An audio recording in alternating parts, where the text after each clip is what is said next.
아침 우리에게 주시는 하나님의 말씀은 시편 80편 1절부터 7절까지의 말씀입니다. 요셉을 양떼같이 인도하시는 이스라엘의 목자여 귀를 기울이소서. 그룹 사이에 좌정하신 이여 빛을 비추소서. 에브라임과 베냐민과 므낫세 앞에서 주의 능력을 나타내사 우리를 구원하러 오소서. 하나님이여 우리를 돌이키시고 주의 얼굴빛을 비추사 우리가 구원을 얻게 하소서. 만군의 하나님 여호와여 주의 백성의 기도에 대하여 어느 때까지 노하시리이까. 주께서 그들에게 눈물의 양식을 먹이시며 많은 눈물을 마시게 하셨나이다. 우리를 우리 이웃에게 다툼거리가 되게 하시니 우리 원수들이 서로 비웃나이다.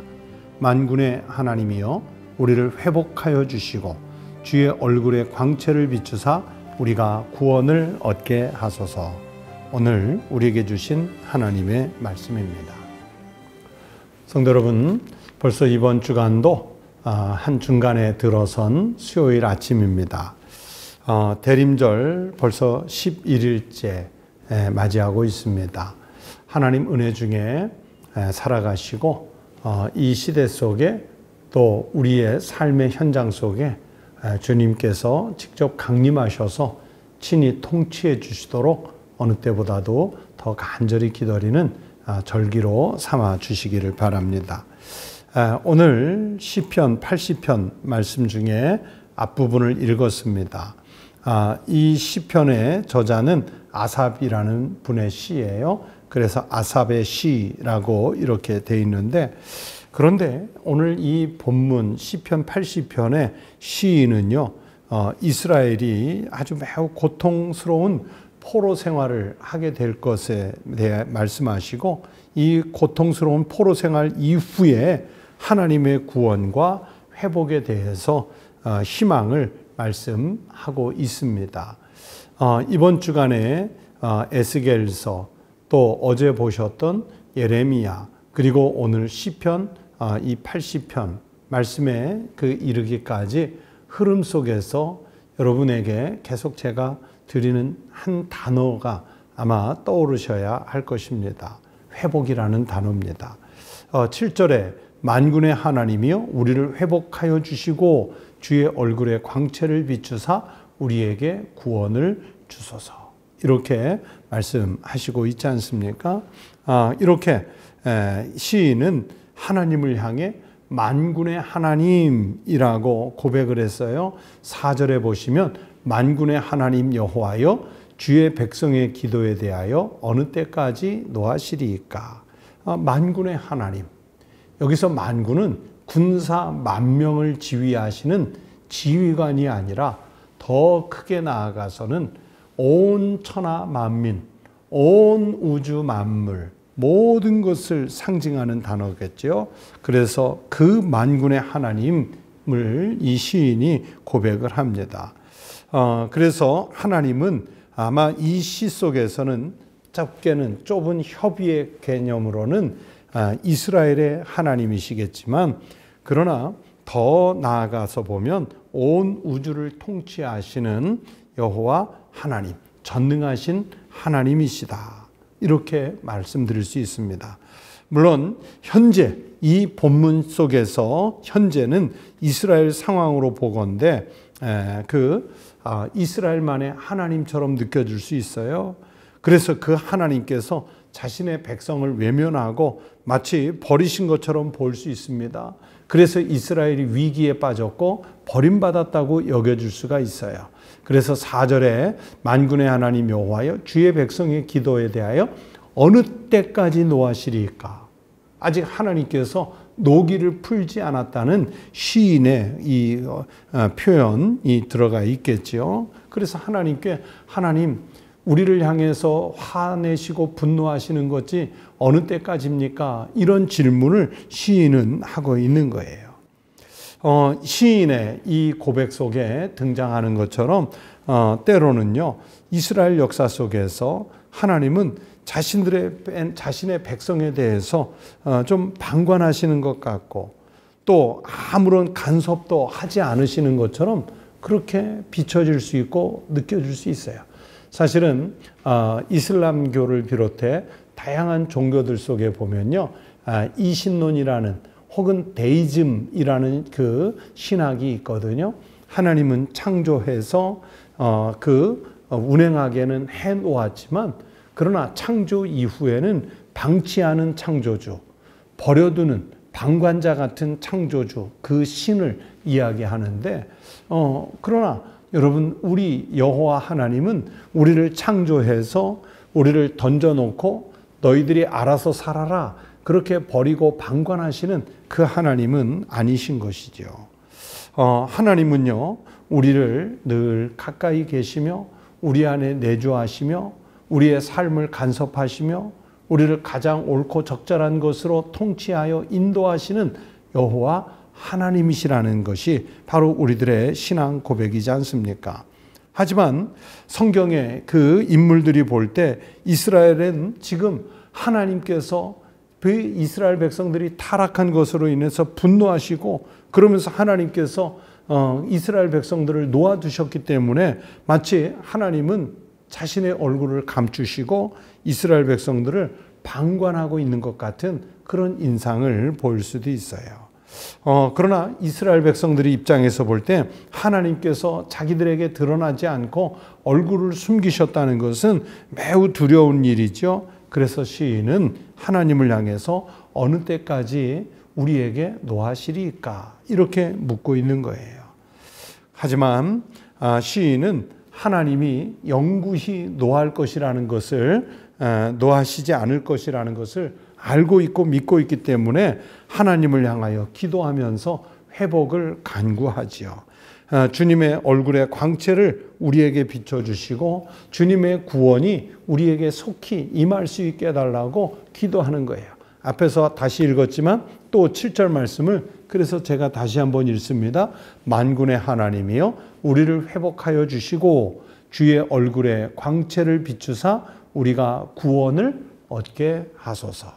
이렇게 하나님을 향해서 자신들을 고쳐주시도록, 살려주시도록, 회복해 주시도록 말씀을 요청하고 있는 것입니다. 독수리를 비롯한 그 맹금류 새들이 있지 않습니까? 이 맹금류 새들의 평균 수명이 약 40년이라고 해요. 그런데 그 중에는 40년 평균 수명을 넘어서 30년 이상을 더 사는 독수리가 있다고 합니다. 또는 솔개가 있다고 그래요. 이렇게 30년을 더 살게 되면 사실은 무뎌진 부리가 자라나서 목을 찌르게 되고, 또 날개 깃털이 너무 무거워져서 하늘을 날지 못하게 된다고 합니다. 그리고 날카롭게 자란 그 발톱에 그 발톱이 살을 파고들어서 죽을 것 같은 이런 고통 속에 살아야 한다고 합니다. 그러다가 죽는 거예요. 그때에 이런 갈림길에 서게 됐을 때 독수리나 또는 솔개 같은 맹금류가 결정을 한대요. 내가 새 삶을 살 것인가, 아니면 이대로 고통스럽게 그저 내 몸이 그 고통을 느끼며 죽을 것인가. 만약에 그대로 죽기로 하면 그렇게 죽는 거예요. 날지도 못하고 죽는 거예요. 하지만 새 삶을 살기로 결심한 독수리는 전혀 새로운 방식으로 접근을 한답니다.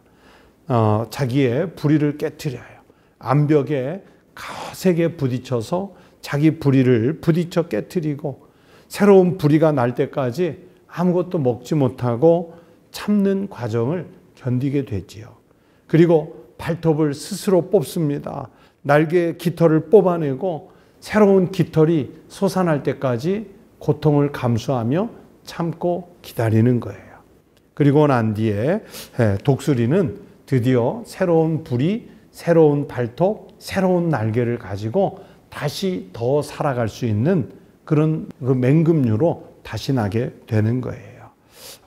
정호승 시인의 내 인생의 용기가 되어준 한마디 책에서 읽었는데 한번 여러분도 깊이 생각해 볼 아주 중요한 이야기라고 생각을 합니다. 오늘날 우리가 그리스도인으로 살고 있지 않습니까? 성도라는 거룩한 이름을 얻었어요. 또 오늘날 우리 주변에 교회들이 참 많지 않습니까? 거룩한 공동체라는 이름을 얻었어요. 그런데 정말로 교회가 거룩한 공동체, 그리스도인들이 성도라는 이름에 부끄럽지 않은 거룩한 그 그리스도인의 삶을 살아가고 있을까요? 어쩌면 교회라는 존재가 세상에 불편한 존재, 다툼거리를 제공하는 존재, 그리스도인이라는 존재가 뭐 별로 세상에 빛도 되지 않고 소금도 되지 않고 그저 유명무실한 존재, 그렇게 전락해버린 것은 아닌지요. 우리가 하나님의 이름은 늘 부르지만 그러나 우리가 하나님을 부르는 것만큼 하나님의 능력이 나타나지 않는 그리스도인, 하나님의 능력이 소멸된 교회로서 이 땅에 어설픈 모습으로 존재하고 있는 것은 아닌지 심히 염려가 됩니다.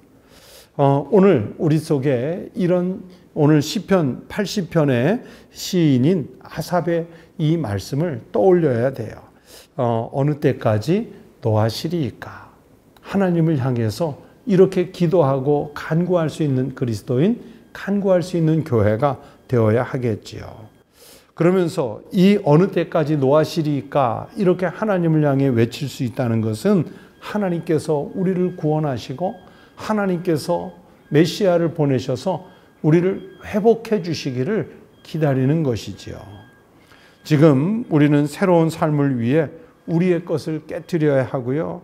하나님의 구원과 회복을 온전히 바라는 시간을 가져야 합니다. 여러분, 대림절 절기는 그러려고 있는 거예요.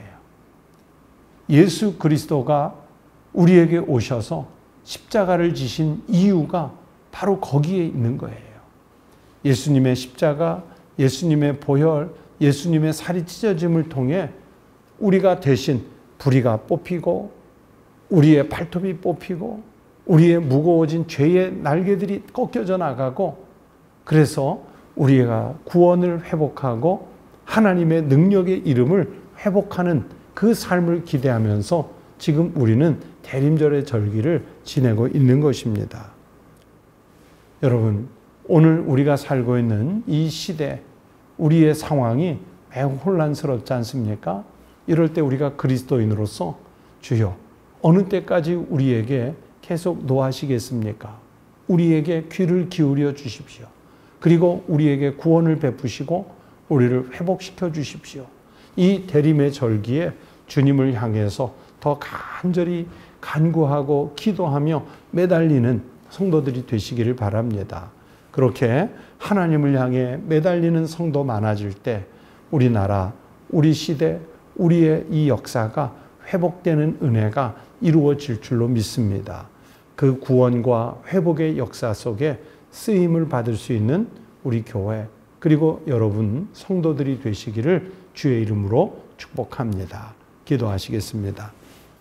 아버지 하나님, 오늘날 우리가 살고 있는 시대와 역사를 바라보면 과연 하나님께 우리가 기도해도 괜찮은가 묻지 않을 수 없는 어려운 시대를 살고 있습니다. 만군의 하나님 여호와여, 우리 주님의 백성들의 기도에 어느 때까지 귀를 닫으시고 어느 때까지 우리에게 노하시리이까?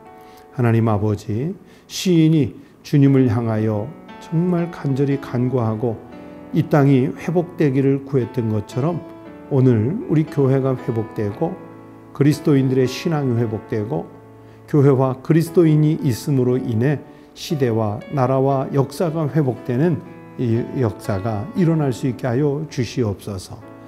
그래서 우리의 얼굴에 광채가 빛나게 하시고 우리가 세상 열방에 예수 그리스도의 이름만으로도 능히 구원을 얻는 소식을 선포하여 전할 수 있는 교회와 그리스도인들이 되게 하여 주시옵소서. 하나님, 하나님께서 친히 우리의 목자가 되셔서 우리의 소리에 귀를 기울여 주시옵소서. 하나님, 코로나 시기 이후에 우리 교회가 그리고 한국 교회가 그리스도인들의 신앙이 정말 많이 무뎌지고 약해졌습니다. 하지만 금년 한 해 하나님께서 우리들을 회복해 하신 은혜처럼 더 크고 강한 믿음을 회복하게 하시고 교회 공동체들이 회복될 수 있게 하여 주시옵소서. 하나님 아버지, 오늘 대림절 이제 11일째를 지내며 우리 성도들이 주 예수여 어서 오시옵소서, 주님의 강림을 더 간절히 기다리고 또 기다리는 절기로 삼게 하여 주시옵소서. 저희들을 가장 옳은 길, 구원의 길, 생명의 길로 주께서 인도하여 주시옵소서. 감사드리며 예수님 이름으로 기도드리옵나이다. 아멘. 오늘 함께 나눌 기도 제목 몇 가지 말씀을 드립니다. 우리의 삶에서 우리가 다른 역사를 기대하는 것이 아니라 우리 삶에 직접 역사하시는 하나님의 그 구원을 우리가 체험하고 또 우리가 하나님의 구원의 증인으로서 세상에 가서 살 수 있게 해달라고 기도하십시다. 그리고 우리 한국 교회들이 부끄러운 역사에서 벗어나 능력이 나타나는 교회가 될 수 있게 해달라고 기도하십시다. 정말 이 시대가 한국 교회에 나타날 하나님의 능력을 기다리고 있기 때문입니다. 또 우리 교회와 모든 그리스도인들이 가난하고 소외된 이웃들을 향해서 하나님의 사랑과 하나님의 자비를 많이 베푸는 교회들이 될 수 있게 해달라고 기도해 주십시오. 그리고 여러분이 사는 삶의 자리에서 그 일을 실천하며 살게 해달라고 기도하십시오. 여러분의 기도 제목 또 하나님께 기도하십시오. 다 함께 기도하겠습니다.